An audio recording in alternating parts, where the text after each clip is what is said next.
Today, found out that another friend of mine who hasn't been coming to church, I actually assumed that he moved because he kind of moves a lot. But found out today that he was another victim of some of the anti and hate material that's out there, and wanted to comment on it, my 2 cents. And there's a lot of it out there. My experience has been that I was avoidant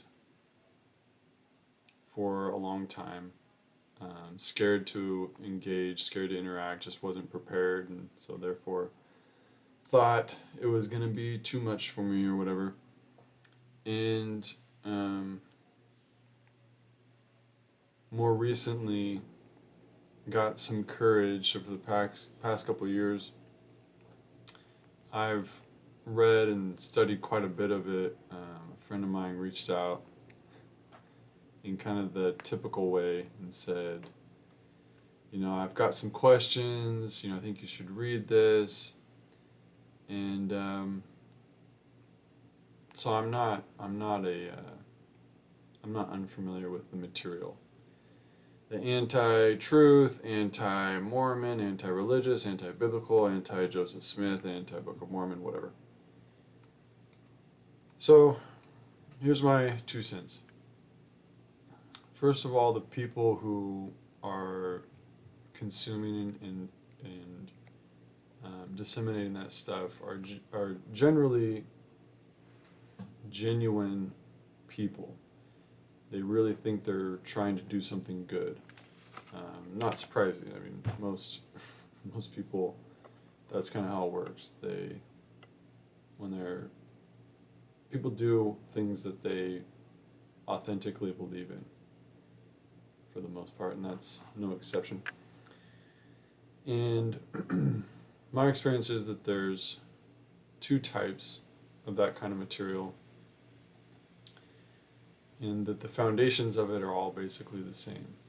It's really not that complex or creative.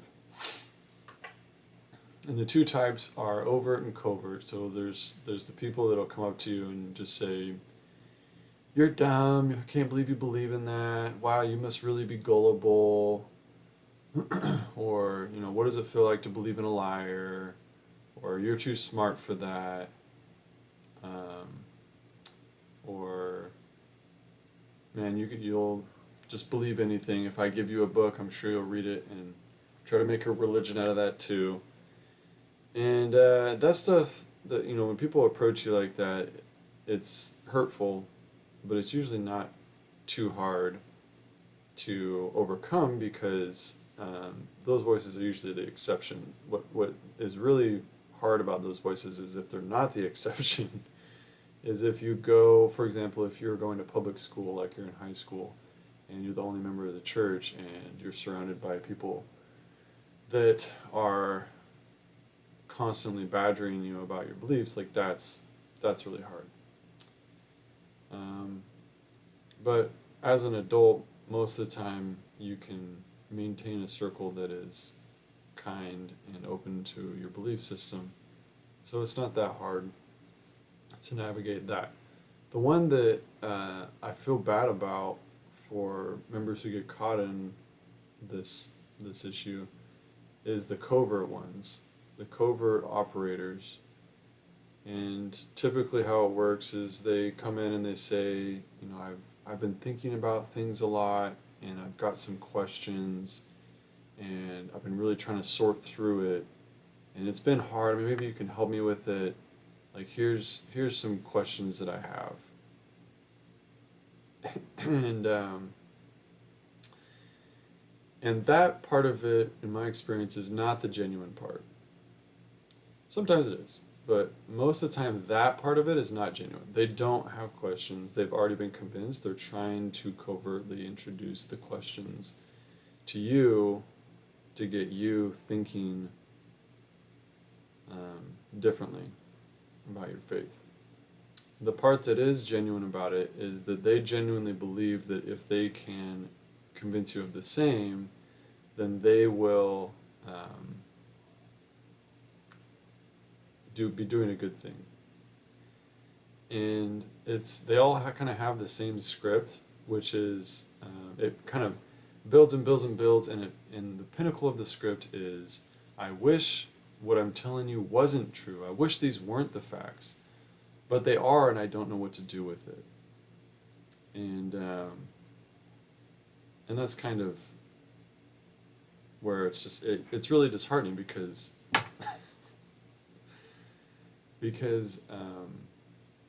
it demonstrates a closed-mindedness. So my experience was that when I first got engaged with that type of material, it was like 4 years ago. My friend said, "Yeah, same script. I've been struggling with things, and here's some material that might help you understand where I'm at." And I read it, and immediately recognized it for what it was. And then he got back to me and he said, "What did you think about all that stuff?" And I said, "Well, I don't know. I mean, I have a couple of questions and problems with it, but generally speaking, like I know the answers to all those questions." And he was upset that I had answers because he didn't have answers. And he was like, "Well, how do you know this stuff?" And I was like, honestly, I don't know. Like, my parents were okay at teaching me the gospel growing up, but I served a mission and I went to BYU, so maybe that helped, because he didn't do either one of those things. And he's like, "Yeah, well, that's the problem. Like, if you're not a part of the club, then you're gonna be missing out, and it's just sad that the church hides this stuff." And talking to him, I understand the sentiment completely. Like, you feel like people are hiding. You feel betrayed, and you feel hurt, and that has built a conclusion in my mind that seems to hold true. And I've seen this happen now with personal friends of mine, probably a dozen people that I would feel comfortable just calling up right now and talking to them about it. It's probably close to a dozen people where they get into this material and they get disheartened. But the conclusion is, my conclusion is that none of these people were looking for ways to answer the questions. What they were looking for, and what they have been looking for, is a way out. They've been looking for a way out, and this material gives them permission to leave. Which, obviously, if you're one of those people and you hear that, you're like, no, you're just avoiding the truth again. You're not willing to face the questions and answer them. And I'll respond to that in a second. But I've gone through carefully and thought about the different people that have struggled with this, and they all have very good reasons not to be members of the church. I'm not shy about that. They've been hurt by church members. They've been hurt by priesthood leaders. They've been hurt by their parents who were faithful members. They've been lied to. They've been tricked. Let's see what else. They can't measure up. It's a bunch of hypocrisy. It's impossible expectations. It goes on and on and on. And they've been hurt, and so they've been looking for a way to free themselves of the pain, and so they have this out of being able to say, like, "Oh, look, here's the proof. It's not true. I knew it. That's all I need to know. Don't talk to me anymore. I'm out." And they bounce with full confidence that they've been relieved of their duty. And again, I have no doubt that is genuine for those people, and I'm not criticizing them for their decision, because I do think that there are very good reasons to leave the church. I'm not opposed to leaving the church. I'm not against it. I'm not for it. I think everybody has their rhyme and reason and their journey, and I pray that everyone can come or come back, or whatever their journey may be. So, most people, that's everybody that I know That's their journey, is that they come to a realization that they've been tricked and hurt, and so they leave. And they've got all these questions that can't be answered. But here's the trick about it, is that you don't have to fear the hate and the questions, because they do have answers.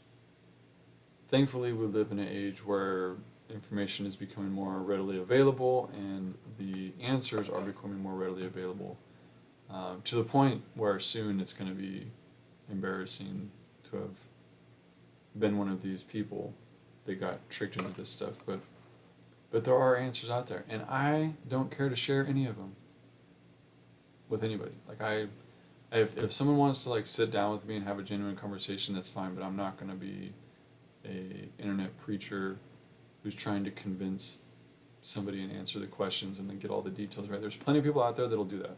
There's lots of material for answering the questions of all of the different slanders and antis and all that stuff, and it's fine. I think answering the questions is a good thing. It's just not what I'm interested in doing, because it's not that hard to find your own answers. And those who don't want to find the answers, again, it's because they don't want answers. They want an excuse to leave, which is fine. It is sad, and the foundation of it is sick. Not for the people who are struggling, but for the people who introduce those questions to others, hoping that they will also have the same struggle. It's hurt people trying to hurt other people. It's the same thing that drives people to hurt others in all kinds of ways. In the worst possible ways, in the most discreet ways. It's the same exact motive. When someone feels hurt and they don't know how to be responsible for that hurt, they go out and share their hurt in hurtful ways. And that's what that is. And it's really gross, because it's so much more fun and uplifting and joyful and fulfilling to build somebody up in whatever their faith is. It doesn't matter. I have plenty of friends that are not a member of my faith, and I have many times told them how wonderful their faith is, and that they should keep going to church and keep reading, keep studying, keep praying, and keep doing whatever it is that builds them up. And I'll try and preach to them and be like, hey, there's a new message if you're interested. And they'll be like, nope, not interested. I'm like, all right, sounds good. Keep doing what you're doing. And I am not here to tear down because of what I believe. And part of what I believe is that the people who are trying to tear down are trying to tear down because they feel torn down. They feel betrayed, they feel hurt. And it's sad. And I feel for those people. It's heartbreaking. But it's no excuse to hurt others. And trying to hurt people's faith is hurting others. So don't fear the hate. You don't need to embrace it. But just know that if you have questions or people are posing questions to you, that there are many answers from trustworthy people, trustworthy sources. And the interesting thing that I heard from Don Bradley a while back, who is a historian in the church but was excommunicated, came back, he's got a really cool story. The church has many historians, and they're all faithful. That we don't have historians that studied church history for years, and then eventually, on the fifth year, inevitably they're all leaving because they finally get to that point where they're like, oh my gosh, this is so bad, and they just leave. Okay, that we don't have that problem. We have the opposite problem, where people come and they learn a little bit and they get discouraged, but if they learn more, then they find answers. We have a problem where people are not learning enough, because people don't leave from learning too much, they leave from learning too little. And it's sad because there's a lot of people that have left that would be like, that's not true, you don't know what I know. Yep, I know. Okay. People don't leave because they found out too much. People leave because they learned a little bit and then they stop. So keep learning, keep praying, keep researching. And the funny thing about faith and trust is that it is a blessing in the end. And yeah, the end is, forever. Like, you're always doing it. You're always trying to search and improve and benefit and bless. And so those are my words of encouragement to anybody who may be struggling with that. Don't be a victim to it. And if you're looking for a way out of the church, you don't need to find a way. You can just leave. Like, you can just say, I'm not interested in this anymore. You don't need like some grand excuse. And if you're looking for an excuse, find answers before you find the questions. Get excited about the gospel. Get excited about truth. There's so much happening right now that is so fun and so cool. So I encourage you, get out there, get at it.